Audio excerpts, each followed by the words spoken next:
Boyd. He wrote, "Can't wait to hear your thoughts on the," because he showed me the Giannis trade going to Miami. He says, "Can't wait to hear your thoughts on this. Won't be surprised if LeBron tried to form another super team and take his dinosaur talents down to South Beach."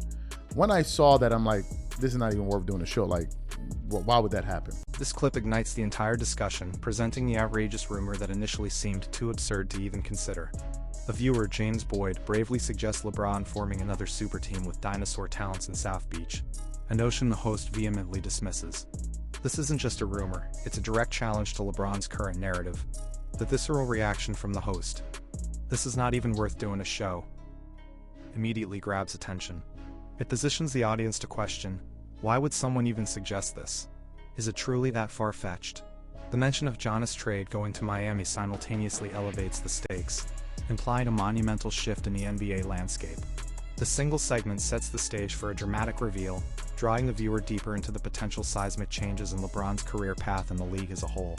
It's the perfect hook to start unraveling a story that promises to shock and challenge perceptions. Hold on to your seats, because what started as a wild fan theory, a ridiculous fantasy sent through an Instagram DM, is about to become an undeniable reality. We're talking about a report so explosive, so paradigm-shifting. It's already sending shockwaves through every corner of the basketball world. Imagine the most unthinkable scenario for an NBA legend. Now, picture it actually happening. The rumor wasn't just idle speculation, it was a premonition. The host's initial dismissal, a confident declaration that this couldn't possibly be true, quickly morphs into a stunning admission. It's the ultimate pivot, a testament to the unpredictable nature of sports and the singular force that is LeBron James. Could this really be happening? Is the King preparing for another monumental move? One that could redefine his legacy and reshape the championship race? What if everything we thought we knew about LeBron's future was completely wrong? But boy, oh boy, was I wrong. Because leave it to LeBron James and his team hopping ass. This is actually a story. And we're going to show you this from multiple accounts. Let's start with the first post that we saw from Basketball Forever. Look at this here. An image of LeBron, Bam, and Giannis. The host's shocked admission, "But boy oh boy was I wrong," shatters his initial skepticism, instantly validating the gravity of the situation. This isn't just a passing thought, it's a story, confirmed by multiple accounts. The reveal of the image, LeBron, Bam Adebayo, and Giannis Antetokounmpo together, is a masterstroke of visual storytelling. It's not just names, it's faces, a tangible representation of a potential super team that sends chills down the spine of every NBA fan. This powerful visual anchors the segment, transforming abstract rumors into a chillingly plausible scenario. It fuels the burning question, how could such a seemingly absurd idea gain so much traction? What forces are at play that could actually bring this dream team scenario to life, defying all conventional wisdom? The narrative deepens as we confront the sheer audacity of this potential move. For years, the idea of LeBron returning to Miami felt like a relic of a bygone era, a nostalgic what-if. But the landscape has shifted dramatically. The fact that credible sources are even entertaining this possibility signals a monumental shift in LeBron's career strategy. Is this simply a strategic leak to gauge public reaction? Or is it a genuine exploration of his final championship window? The image of those three titans together isn't just a fantasy, it's a strategic blueprint. But what would it truly take to pull off a move of this magnitude? One that could fundamentally alter the power balance of the entire league. The implications are staggering, not just for the Heat, but for every contender hoping to hoist the Larry O'Brien trophy. What does this mean for the Lakers, the team he currently calls home? LeBron James returning to Miami cannot be ruled out. The Heat could try to lure impending free agent LeBron James with its full mid-level exception, but a James return is considered a long shot, though nothing can be ruled out. This clip, citing NBA Central, further solidifies the report's credibility, echoing the cannot-be-ruled-out sentiment. It introduces the critical financial aspect. The Miami Heat could only lure LeBron with its full mid-level exception. This detail immediately establishes the enormous financial disparity, highlighting the unprecedented sacrifice LeBron would have to make. The phrase "considered a long shot," though nothing can be ruled out, masterfully builds suspense.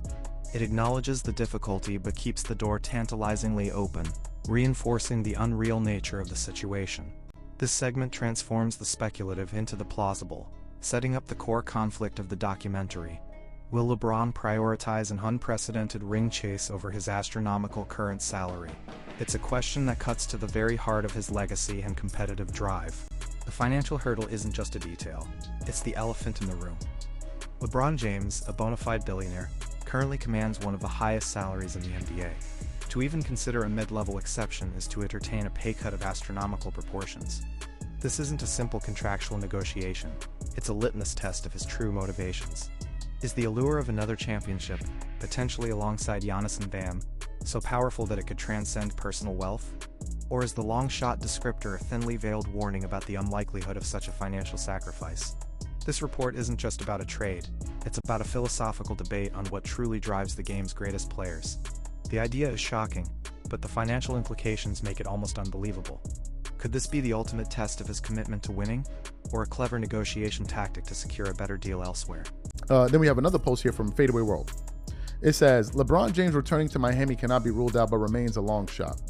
The Miami Heat have pulled off what is likely the biggest move of this offseason by agreeing to the terms of the Milwaukee Bucks on the Giannis Antetokounmpo trade, but they could make another big splash. Former Heat superstar LeBron is set to become an unrestricted free agent, and the Miami Herald's Barry Jackson thinks that this segment from Fadeaway World intensifies the narrative by framing LeBron's potential return against the backdrop of the biggest move of this offseason, the Giannis Antetokounmpo trade to the Heat. This crucial detail elevates the stakes, showing Miami's aggressive big splash strategy and the incredible foundational pieces already in place. The mention of LeBron becoming an unrestricted free agent is key, underscoring his agency in this seismic decision.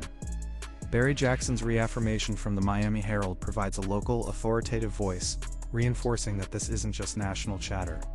The Heat are not just building a team, they are assembling an empire. This clip solidifies the super team narrative, making LeBron's potential role not just a rumor, but the crowning jewel of an already audacious plan. The question isn't just if, but why, and for what ultimate prize. The strategic genius of the Miami Heat is legendary, often attributed to the indomitable Pat Riley. Their willingness to make bold, franchise-altering moves, like acquiring Giannis, sets the perfect stage for a LeBron return. This isn't a team desperate for a star. It's a team assembling an unparalleled force. Imagine the defensive nightmares, the offensive firepower, the sheer dominance of a lineup featuring LeBron, Giannis, and Bam. It's a roster designed for multiple championships, a dynasty in the making. But this isn't just about talent. It's about fit, chemistry, and sacrificing personal glory for the ultimate team goal. What sacrifices would need to be made, both on and off the court, to ensure such an audacious experiment actually works? And what does this say about the current state of championship contention in the NBA, where super teams are becoming the only path to glory? So, Jackson says it's a long shot, but we can probably rule it out. The Heat can only offer LeBron a $15.5 million mid-level exception, and you wonder if that would be all too appealing. The 41-year-old made $52.6 million in 2025-26. The cold hard numbers presented in this clip starkly highlight the financial dilemma. Jackson labels it a long shot due to the Heat's limited offer, a $15.5 million mid-level exception. This contrasts sharply with LeBron's projected $52.6 million salary. The disparity is immense, painting a clear picture of the unprecedented pay cut required. It transforms the discussion from mere speculation into a direct confrontation with LeBron's priorities.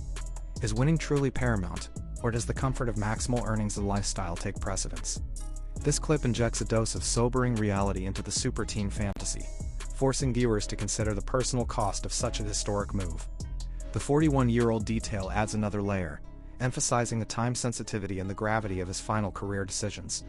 Is this the ultimate litmus test for LeBron's ring chase narrative? The financial gap isn't just significant, it's historic. For LeBron James, already a billionaire from endorsements and investments, a $15.5 million salary might seem like a rounding error. But for an athlete accustomed to maximum contracts, it represents a substantial professional downgrade. This isn't just about the money itself, but about the perceived value, the respect that comes with a max deal. Pat Riley, the architect of Miami's past success, famously demanded pay cuts from his stars, a philosophy that clashed with LeBron's expectations years ago. History, it seems, has a way of repeating itself. What does this deep pay cut signal to the rest of the league, and to his own brand? More importantly, What message does it send about his true intentions? Is this about cementing an undeniable legacy, or is the money still too powerful a pull to ignore? This all comes down to LeBron's level of seriousness about winning or not. Beyond the fact that it would be a disgusting move for him to go join Giannis and Bam and these guys. But if LeBron said that he wanted to win a championship, then the world would be his oyster. This clip cuts to the core of the debate, stating bluntly, this all comes down to LeBron's level of seriousness about winning or not.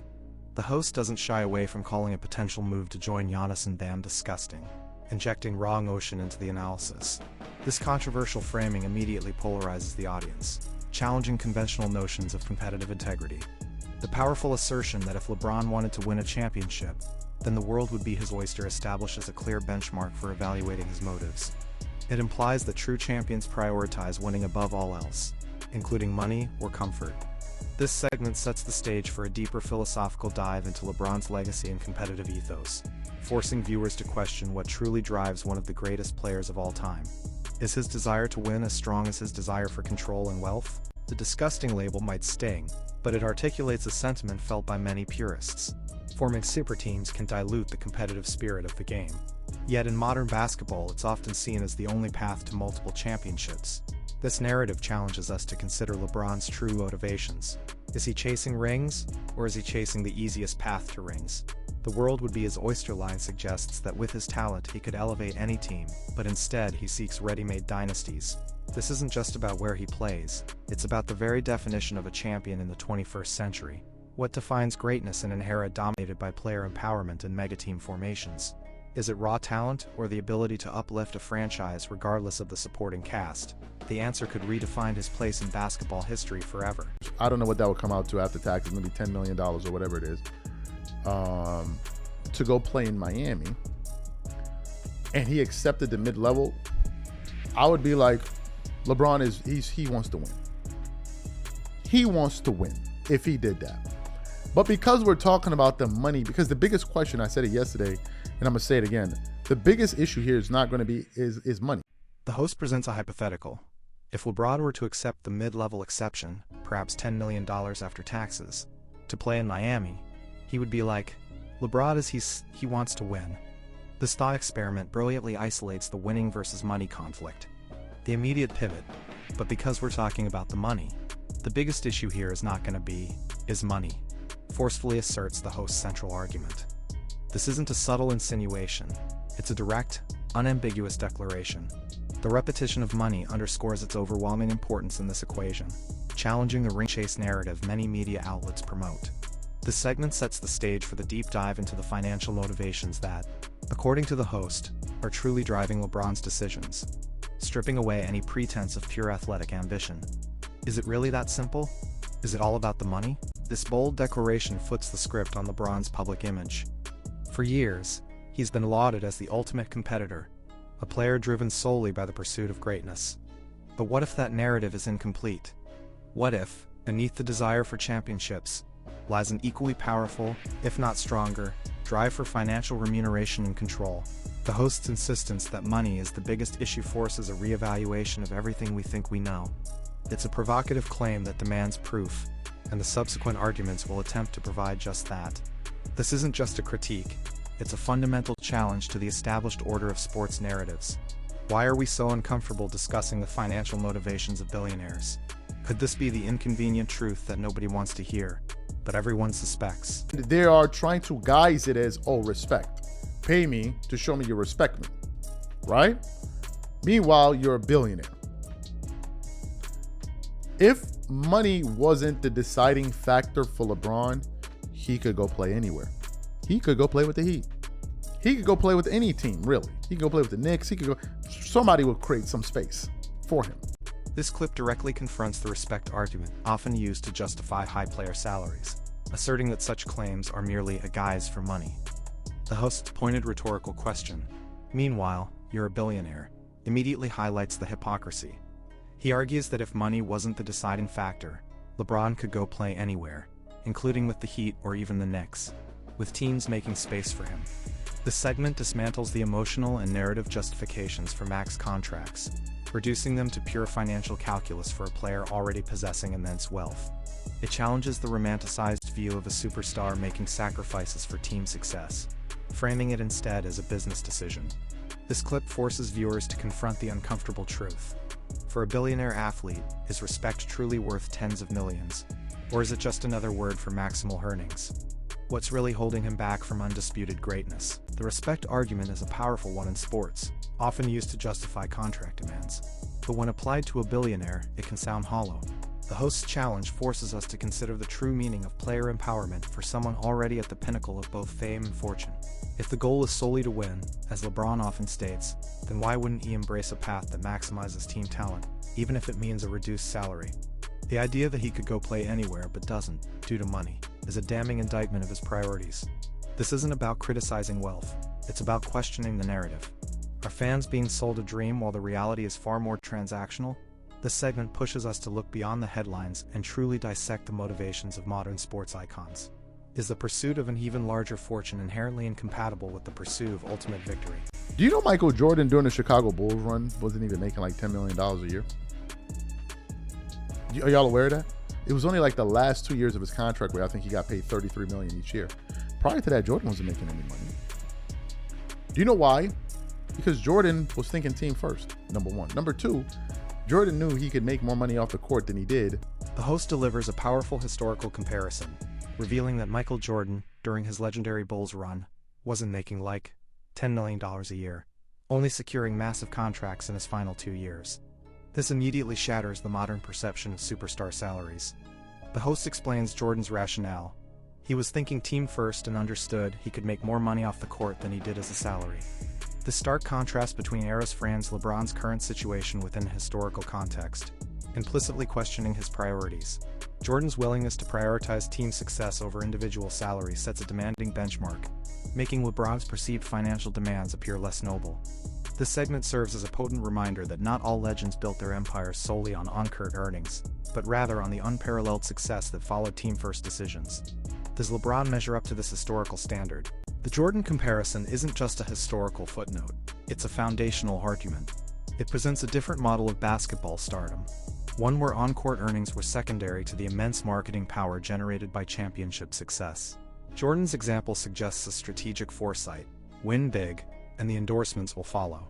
This philosophy directly challenges LeBron's current approach, where massive contracts seem to precede, or at least run parallel to, the pursuit of titles. The narrative here isn't about poverty versus wealth, it's about prioritization. Which comes first, the money or the rings? And does one truly guarantee the other in the long run? The implications for LeBron's legacy are profound. Is he sacrificing the ultimate measure of greatness, the undeniable dynasty built on pure competitive drive, for the comfort of guaranteed millions?